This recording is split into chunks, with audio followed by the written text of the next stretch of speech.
नमस्ते प्यारे बच्चों। आज हम आपके पाठ्यक्रम की सहायक पुस्तिका महाभारत कथा को पढ़ना शुरू करेंगे, जिसमें पहला अध्याय है महाभारत कथा। इस महाभारत कथा में पूरी महाभारत की जो कहानी है बच्चों, उसका सारांश बताया है, उसे छोटे रूप में बताया गया है।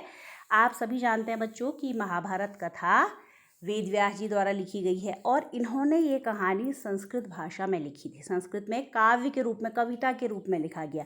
बाद में फिर कई लोगों ने अपने अपनी तरह से इस कथा को लिखा है। आपकी पुस्तक में जो महाभारत कथा है वो लिखी है चक्रवर्ती राजगोपालाचार्य जी ने। तो बच्चों देखते हैं कहानी में क्या है। देखिए, महर्षि पराशर के पुत्र थे वेदव्यास जी। इन्होंने महाभारत की कथा लिखी। व्यास जी ने कथा लिखने के बाद अपने पुत्र सुखदेव को सबसे पहले कंठस्थ कराई। कंठस्थ अर्थात याद करा दी थी। उन दिनों बच्चों, क्योंकि किताबें, कॉपी, छपाई का तो आविष्कार हुआ नहीं था, तो इसलिए किताबें, कॉपियाँ तो होती नहीं थी, सारी चीज़ें याद ही की जाती थी। तो उन्होंने अपने पुत्र को याद कराई, सुखदेव को, और उसके बाद अनेक अपने शिष्यों को भी ये कथा उन्होंने याद करा दी थी। उसके बाद एक महर्षि वैशंपायन थे बच्चों, जिन्होंने पूरे मानव जाति में इस कथा का प्रसार किया। कई लोगों को उन्होंने ये कथा बताई। अच्छा, एक बच्चों आपने अभिमन्यु का नाम सुना होगा। महाभारत में अभिमन्यु के पुत्र थे महाराज परीक्षित, जो कि पांडवों के बाद हस्तिनापुर के राजा बनते हैं। महाराजा परीक्षित के पुत्र थे जन्मेजय। उन्होंने एक बड़ा सा यज्ञ किया। उस यज्ञ में एक पौराणिक थे सूत जी। पौराणिक अर्थात जो पुराणों की कथा सुनाते हैं, वेद पुराणों की, उनको कहते हैं पौराणिक। उन्होंने ये कथा समस्त ऋषियों को सुनाई। तो देखिए क्या है ये कहानी। सूत जी ने जो कहानी शुरू की वो थी कि महाराज शांतनु थे हस्तिनापुर के राजा। कहाँ के? हस्तिनापुर के राजा थे। महाराजा शांतनु के दो पुत्र थे, चित्रांगद और विचित्रवीर। जब महाराजा शांतनु की मृत्यु हो जाती है तो उनके बड़े पुत्र चित्रांगद हस्तिनापुर की गद्दी पर बैठते हैं, लेकिन उनकी जल्दी ही मृत्यु हो जाती है बच्चों। उसके बाद फिर विचित्रवीर राजगद्दी पर बैठते हैं। अब विचित्रवीर के दो पुत्र थे, धृतराष्ट्र और पांडु, जिनका कि नाम आपने सुना है। धृतराष्ट्र के बारे में भी बच्चों आप जानते होंगे, धृतराष्ट्र जन्म से ही अंधे थे। तो चूंकि वो जन्म से अंधे थे तो राज्य का शासन चलाने में उन्हें परेशानी होती, इसलिए उन्हें राजा नहीं बनाया गया। उस समय पहले राजा बने पांडु। पांडु ने कई वर्षों तक बच्चों राज्य किया और उसके बाद वो एक बार वन को चले जाते हैं। उनकी दो रानियाँ थी, कुंती और माद्री। तब वन भी वो इसलिए गए क्योंकि उन्हें एक ऋषि ने एक शाप दिया हुआ था। तो अपने अपराध का प्रायश्चित करने के लिए वो कहाँ चले गए थे? वन में चले गए थे। और उनकी दोनों रानियाँ भी उनके साथ ही चली गई थी।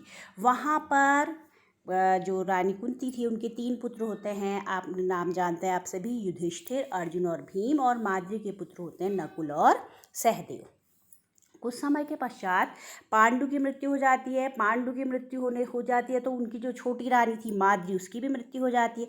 तो अब कुंती और पांडु के 5 पुत्र, जो कि पांडव कहलाए, वो जीवित रहते हैं। और अब ऋषि मुनियों द्वारा वन में ही उनका पालन पोषण कुछ समय तक होता है।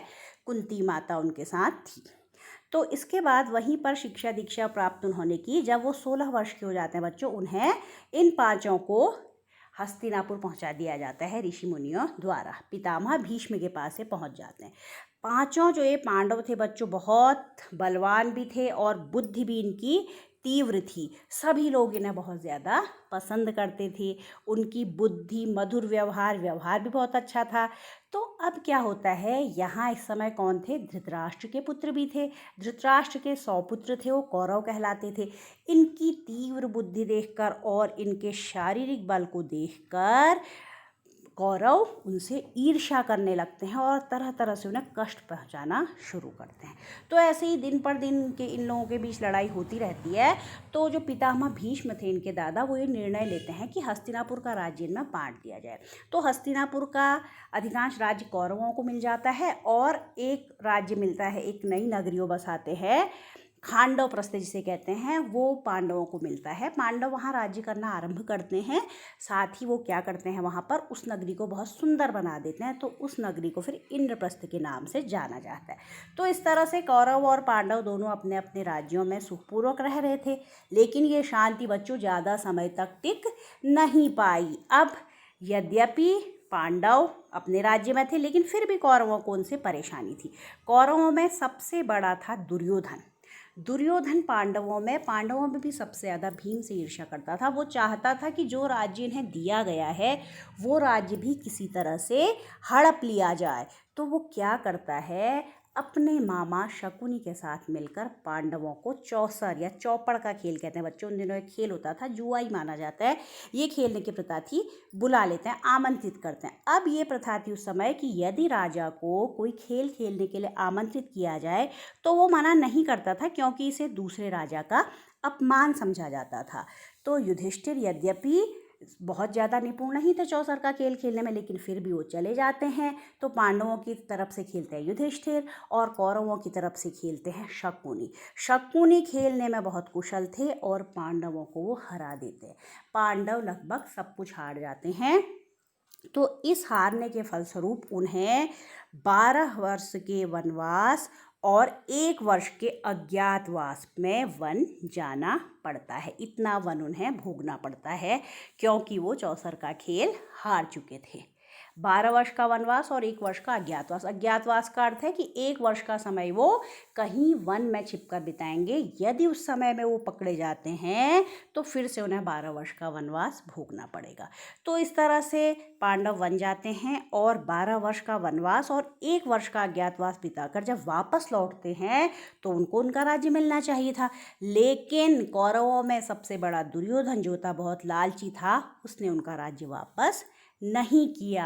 राज्य वापस न करने से क्या होता है, कुछ समय तक तो पांडव संधि का प्रयत्न करते हैं, सोचते हैं कि युद्ध ना हो, लेकिन अंत में ऐसा नहीं होता है और इसी का परिणाम होता है कि महाभारत का युद्ध होता है। इस युद्ध में आप जानते हैं सारे कौरव मारे जाते हैं और हस्तिनापुर का साम्राज्य पांडवों का हो जाता है। तो इस तरह से पांडवों ने 36 वर्ष तक हस्तिनापुर में शासन किया और उसके बाद राज्य अपने पोते परीक्षित को सौंपकर वो तपस्या करने हिमालय चले गए। तो बच्चों, ये महाभारत की कथा का सार है, संक्षेप में एक कथा है। विस्तार से कथा हम एक एक कर अध्यायों में पढ़ेंगे। आज आप इस अध्याय से संबंधित प्रश्न मैं आपको दूंगी, उन प्रश्नों के उत्तर अपनी एक अलग अभ्यास पुस्तिका में लिखेंगे। धन्यवाद बच्चों।